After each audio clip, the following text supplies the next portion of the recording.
लालू प्रसाद और नीतीश कुमार में जब सत्ता में आ जाते हैं तो चूहे बिल्ली का खेल शुरू हो जाता है।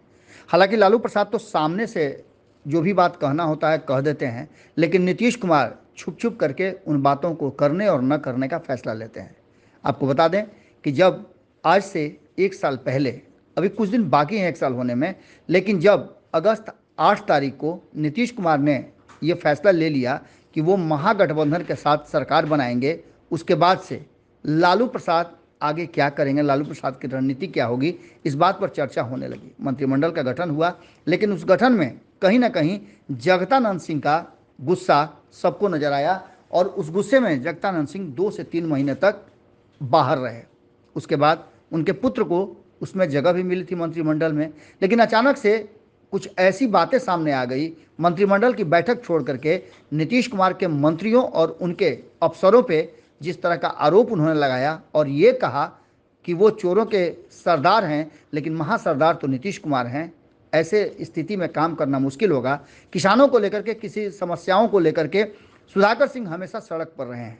एक बार फिर से सुधाकर सिंह, जब मंत्रिमंडल विस्तार की चर्चा शुरू हुई है तो फ्रेम में आ गए हैं। सुधाकर सिंह मंत्रिमंडल से इस्तीफा दिए, उसके बाद उनसे शो कॉज पूछा गया, लेकिन उसके नतीजे क्या हुए आज तक न तो नीतीश कुमार को पता है और न ही राष्ट्रीय जनता दल बताने के लिए तैयार है।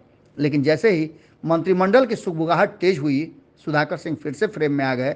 सुनिए सुधाकर सिंह ने मीडिया से बातचीत के दौरान कितनी बातें कही है और अब इन बातों का असर क्या है। लगता है कि सुधाकर सिंह ने फिर से गियर चेंज कर ली। बीजेपी आज से हस्ताक्षर अभियान की शुरुआत कर रही है। आज भारतीय जनता पार्टी अपनी विदाई के लिए हस्ताक्षर अभियान चला रही है। जिन मुद्दों पे हस्ताक्षर की बात कर रहे हैं, उन मुद्दों के आधार पे नरेंद्र मोदी ने 2014 लोकसभा चुनाव लड़ा और आज 9 साल होने के बाद भी 2 करोड़ प्रति वर्ष नौकरी देने के वायदे का क्या हुआ? हिसाब बिहार की जनता मांगेगी। जब भारतीय जनता पार्टी के लोग जाएंगे लोगों से हस्ताक्षर कराने तो पूछेंगे कि आपका वो 2 करोड़ सलीना कहाँ गया? 18 करोड़ में बिहार की हिस्सेदारी 1 करोड़ 80 लाख की होती है कि नहीं? 10% आबादी है, तो बिहार में कोई बेरोजगार बचता है? तो ये तो झांसा देने वाले हैं बड़का झूठा पार्टी के लोग। इसको बारे में जनता खूब अच्छी तरह से जान जाएगी कि नहीं, ये वोट की राजनीति है, कोई बिहार के लोगों की हित की लड़ाई के लिए इनके हस्ताक्षर अभियान नहीं है। वो कह रहे हैं कि जिस तरीके से बर्बरतापूर्वक लाठीचार्ज हुई 13 जुलाई को, शिक्षकों को लेकर वो लोग सड़कों पे उतरे थे और उन्होंने साफ तौर पे विजय सिन्हा है, उन्होंने कहा कि लोकतंत्र खतरे में है। विजय सिन्हा तो उस दिन लोकतंत्र को खतरे में डाल दिए थे जब वह अध्यक्ष के पद पर रह के बिहार विधानसभा में विधायकों को पिटवाने का काम किया। आपको याद होगा कि हजारों की तादाद में, चंद 100 एमएलए को पीटने के लिए हजारों की तादाद में भारत के इतिहास में किसी विधानसभा के परिसर में वर्दी में लोग लाए गए थे। अभी तक का इतिहास ये है कि जब भी इस तरह के मामले आए हों तो सादी वर्दी में, सफ़ेद कपड़े में आते थे सुरक्षाकर्मी और विधायकों के साथ नरमी से पेश आते हुए उनको उठाकर बाहर ले जाते थे। पहली बार वर्दी में डीजी बिहार का और आईजी बिहार का विधानसभा के सदन में बेल में घुसा। उस दिन विजय सिन्हा कहाँ थे? विजय सिन्हा के आदेश से हुआ था। पहले तो माफ़ी मांगना चाहिए विजय सिन्हा को। इस बिहार के सबसे लोकतंत्र के सबसे बड़े पवित्र मंदिर में पुलिस बुलाने का जो उन पर गुनाह है, उसके लिए माफ़ी मांगना चाहिए। आपको भी लगता है कि नीतीश कुमार कमज़ोर मुख्यमंत्री हैं? क्योंकि बीजेपी प्रदेश अध्यक्ष सम्राट चौधरी ने कहा है कि नीतीश कुमार बहुत कमज़ोर हो गए हैं, तेजस्वी यादव और लालू यादव, राहुल गांधी जैसे नेताओं पर अब डिपेंड हो गए हैं नीतीश कुमार जी पहले से ताकतवर हुए हैं कि भारतीय जनता पार्टी के लोगों से लड़ रहे हैं।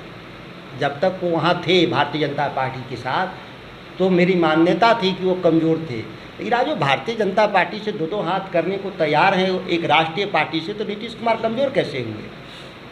बीते दिनों मुख्यमंत्री नीतीश कुमार ने बाढ़ और सुखाड़ को लेकर एक समीक्षा बैठक बुलाई, लेकिन उस बैठक में कृषि मंत्री मौजूद नहीं थे।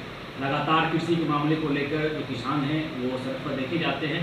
क्या लगता है कि बैठक में कृषि मंत्री का नहीं होना, तो ये क्या किस तरह की? देखिए, किसी बैठक की गंभीरता तभी होगी जब सभी स्टेक होल्डर एक साथ बैठे और स्टेक होल्डर उस डिपार्टमेंट का एक मंत्री होता है।